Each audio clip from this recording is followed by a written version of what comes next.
Hello साथियों, नमस्कार। आपके अपने YouTube channel DS Mishra official पर एक नए वीडियो के साथ आपका पुनः हार्दिक स्वागत है। और अभी का वीडियो जो होगा वह संबंधित होगा कि वैसे स्थानीय निकाय द्वारा बहाल शिक्षक साथी जिन्होंने सक्षमता परीक्षा दी और सक्षमता परीक्षा उत्तीर्णता के बाद उनकी काउंसेलिंग की प्रक्रिया जब शुरू हुई तो उस काउंसेलिंग के दौरान 48,000 के लगभग ऐसे शिक्षक साथी हैं जिनकी काउंसेलिंग अधूरी रह गई, काउंसेलिंग पूर्ण नहीं हो सका।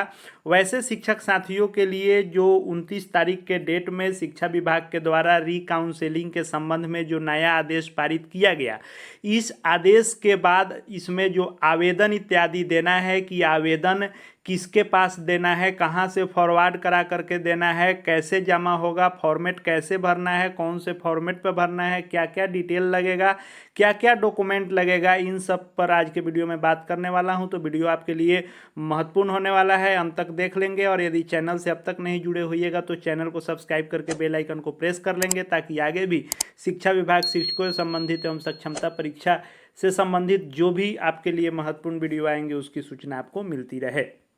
तो यह जो पत्र आया था इसके अनुसार जो आदेश दिया गया था वह दो प्रकार का आदेश था। पहला आदेश यह था कि जिन शिक्षकों के नाम में अंतर, जन्म तिथि में अंतर, आधार संख्या में अंतर, लिंग या मोबाइल नंबर इत्यादि में परिवर्तन करना था, यानी उसमें सुधार कराना था, उसके लिए 4 नवंबर तक डेडलाइन तय किया गया कि आपको जिला शिक्षा पदाधिकारी कार्यालय में आवेदन देना है और डीपीओ स्थापना के द्वारा पोर्टल पर सुधार किया जाएगा और जिला शिक्षा पदाधिकारी द्वारा उसका सत्यापन किया जाएगा। उसको लेकर के सभी साथियों द्वारा लगातार प्रश्न आ रहा था कि किस फॉर्मेट पर देंगे या क्या लिख कर देना है, क्या क्या सुधार करा सकते हैं, माध्यम क्या होगा। तो उसको अभी हम लोग देखेंगे। और दूसरा जो आदेश था वह था कि जिन शिक्षकों का गलत डॉक्यूमेंट अपलोड हो गया था उसके कारण उनका डाउटफुल हुआ था तो उनका 9 नवंबर तक आदेश था कि वे भी पोर्टल के माध्यम से पुनः अपलोड कर सकते हैं सही डॉक्यूमेंट को। तो उसके लिए 9 नवंबर तय किया गया था। अभी फ़िलहाल जो है हम लोग बात करेंगे कि जो डीपीओ स्थापना के द्वारा आपके सक्षमता के आवेदन में सुधार करना है उसके संबंध में यह पोर्टल जो है खुल गया है, काम करने लग गया है। लेकिन इस पर आप अपने से पोर्टल पर सुधार नहीं कर सकते हैं, यह जिला शिक्षा कार्यालय के माध्यम से इसमें होना है। तो आपको जो आवेदन देना है उस आवेदन का फॉर्मेट क्या होगा और किन किन चीज़ों के लिए आप आवेदन दे सकते हैं और उसका माध्यम क्या है, आइए उसको हम लोग देख लेते हैं। तो यह जो है आपको फॉर्मेट है आवेदन का कि जो सक्षमता प्रथम परीक्षा में प्रविष्टि सुधार हेतु जो आपके फॉर्म भरने में कोई त्रुटि हुई है जिसके कारण मिसमैच से आपका आधार सत्यापन इत्यादि नहीं हुआ, तो यह प्रारूप है। लेकिन इसका माध्यम जो है आप डायरेक्ट जिला शिक्षा पदाधिकारी के कार्यालय में नहीं दे सकते हैं। इसके लिए अब प्रखंड शिक्षा पदाधिकारी को माध्यम बनाया गया है और उनके भी पत्रांक दिनांक का जिक्र है। कई जिलों में यह फॉर्मेट निकल चुका है, संभवतः लगभग सभी जिलों में यही फॉर्मेट रहने वाला है। आपके जिला में यदि इससे इतर कोई फॉर्मेट निकाला जाएगा तो उसको आप देख लेंगे, लेकिन जो एक फॉर्मेट आ जाता है उसी पर सभी जिला काम करना शुरू कर देते हैं। आपको क्या करना है कि इस फॉर्मेट पर अपना एप्लीकेशन आईडी, जो आपने फॉर्म भरा था उसका एप्लीकेशन आईडी आप यहाँ पर देंगे। आप अपने एडमिट कार्ड के अनुसार एप्लीकेशन आईडी के बाद अपना रोल नंबर यहाँ पर देंगे, अपना नाम यहाँ पर देंगे, फिर नियुक्ति नियोजन तिथि यानी जो नियोजन की तिथि है वह देंगे, किस विद्यालय में पोस्टेड हैं आप उस विद्यालय का नाम देंगे, प्रखंड का नाम देंगे, फिर जिले का नाम देंगे और मोबाइल नंबर देंगे। उसके बाद जो आपसे मांगा जा रहा है वह वर्तमान में कब तक वेतन प्राप्त है, या पिछले बार भी था कि अप टू डेट वेतन मिल रहा है, यानी आप पर किसी प्रकार का कोई ऑब्जेक्शन नहीं है, इसलिए यह पूछा जाता है। उसके बाद जो सबसे मेन है कि जो सुधार के लिए देना है, यानी कौन सी गलत प्रविष्टि में सुधार किया जाना है। तो बहुत सारे साथी कह रहे हैं कि जो भी गलती है उसके लिए आप आवेदन दे दें, लेकिन यहाँ सिर्फ 5 चीज़ों में गलती हुई है तो सुधार का यह फॉर्मेट 5 गलतियों के सुधार के लिए ही निकाला गया है कि इनमें कोई यदि गलती है तो आप सुधार करा सकते हैं, क्योंकि इसी 5 गलती के कारण आधार मिसमैच होने से आपका सत्यापन नहीं हो रहा था। तो पहला है कि यदि सक्षमता के फॉर्म के नाम में आपके कोई गलती हो गई है, स्पेस का, स्पेलिंग का या किसी प्रकार का, तो आप उसमें सुधार करा सकते हैं। दूसरा है कि आपकी जन्म तिथि गलत अगर अंकित हो गई है आपके सक्षमता के फॉर्म में, उसको सुधार करा सकते हैं। लिंग गलत हो गया है उसमें, तो उसको आप अपडेट करा सकते हैं। मेल फीमेल वाली बात है कि आपने अगर गलती से चूज कर दिया हो या साइबर कैफे की गलती से। चौथा है कि आधार नंबर में यदि आपके किसी अंक की गलती हो गई है जिसके कारण आपका सत्यापन नहीं हुआ, तो आधार नंबर सुधार करा सकते हैं। या मोबाइल नंबर यदि गलत एंट्री के कारण OTP इत्यादि की समस्या आई तो मोबाइल नंबर का आप सुधार करा सकते हैं।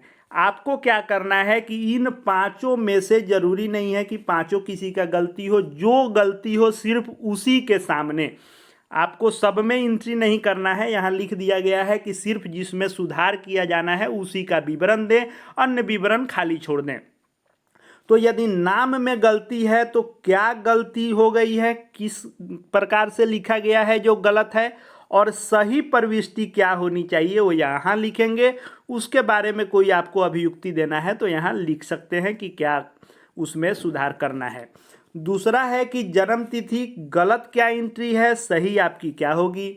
लिंग अगर गलत एंट्री हो गया है मेल फीमेल तो आपका गलत क्या है, सही आप क्या है।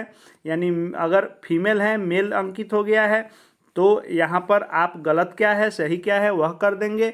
आधार नंबर में गलती है तो गलत क्या एंट्री है, सही आपकी आधार संख्या क्या है। मोबाइल नंबर गलत क्या एंट्री है या सही, इसमें से जो आपका गलती हुआ हो उसी के सामने लिखेंगे, बाकी को वैकेंट आपको छोड़ देना है। उसके बाद पूछा जा रहा है कि उपरोक्त सुधार हेतु सभी स्व अभिप्रमाणित स्वच्छ अभिलेख पत्र के साथ संलग्न है।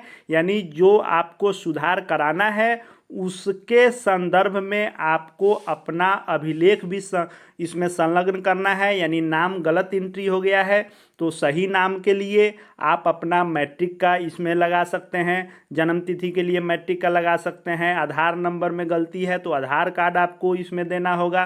तो जो गलती है उसका साक्ष्य भी आपको इसमें अपने से सेल्फ अटेस्टेड स्व अभिप्रमाणित करके लगाना है। उसके बाद यह आपका जो है अथी दिया हुआ है कि आप यह जो भी जानकारी दे रहे हैं यह सही दे रहे हैं, यह हर फॉर्मेट में आपका जो है शपथ रहता ही है। उसके बाद यहाँ आपको अभ्यर्थी का नाम एवं हस्ताक्षर, यहाँ नाम लिख दीजिए, फिर हस्ताक्षर कर दीजिए, स्थान दिनांक देना है और आपको प्रखंड शिक्षा पदाधिकारी के कार्यालय में देना है। वहाँ प्रखंड शिक्षा पदाधिकारी अपना सिग्नेचर करेंगे और प्रखंड का नाम यहाँ पर लिखा जाएगा। कुछ जिलों में यह हो सकता है कि आप प्रखंड शिक्षा पदाधिकारी के कार्यालय से इसको करा करके आप स्वयं से जमा कर सकते हैं, कहीं ऐसा भी आदेश हो सकता है। लेकिन अधिकांश जिलों में ऐसा निकाला जा रहा है कि प्रखंड शिक्षा पदाधिकारी के यहाँ आप जमा कीजिए और प्रखंड शिक्षा पदाधिकारी सबको समेकित करके वो अपने जो है संदेशवाहक से या किसी भी व्यक्ति से जो BRC के हैं उनसे भेज करके और आवेदन एक साथ भेजेंगे। तो आपके ज़िले में कैसा आदेश है उस अनुसार आप काम करेंगे कि ज़िला जो है डायरेक्ट आपसे ले रहा है तो आप BO से कराकर डायरेक्ट जमा करें, जिला डायरेक्ट नहीं ले रहा है BO के यहाँ जमा करवा रहा है तो आप BO के यहाँ जमा करें। तो यह आपके लिए फॉर्मेट है और इतना ही चीज़ में सुधार के लिए इस फॉर्मेट में ऐसे आपको भर करके देना है। और यह जो पोर्टल है यह खुल चुका है DPO का और यह 4 तारीख तक ही आपको देना है, इसलिए आप जितना जल्दी हो सके प्रखंड कार्यालय में इसको जमा कर दें ताकि ससमय आपके सुधार के लिए DPO सही एंट्री करके उसमें सुधार कर सकें और जिला शिक्षा पदाधिकारी उसको सत्यापित कर सकें। उसके बाद आपके रिकाउंसलिंग का शेड्यूल आएगा, डेट स्लॉट इत्यादि आएगा। आगे आपके कोई भी प्रश्न हो तो कमेंट बॉक्स में आप रख सकते हैं, कोशिश होगी कि उसका समुचित समाधान बताया जाए। आगे भी शिक्षा जगत से जुड़ी हर खबर देखते रहने के लिए चैनल से जुड़ जाएं, चैनल को सब्सक्राइब करके बेल आइकन को प्रेस कर लें। साथ ही साथ हमारे Telegram channel DS Mishra official से भी जुड़ जाएं, जिसका लिंक डिस्क्रिप्शन बॉक्स में होगा। इस वीडियो को देखने के लिए आपका बहुत बहुत धन्यवाद।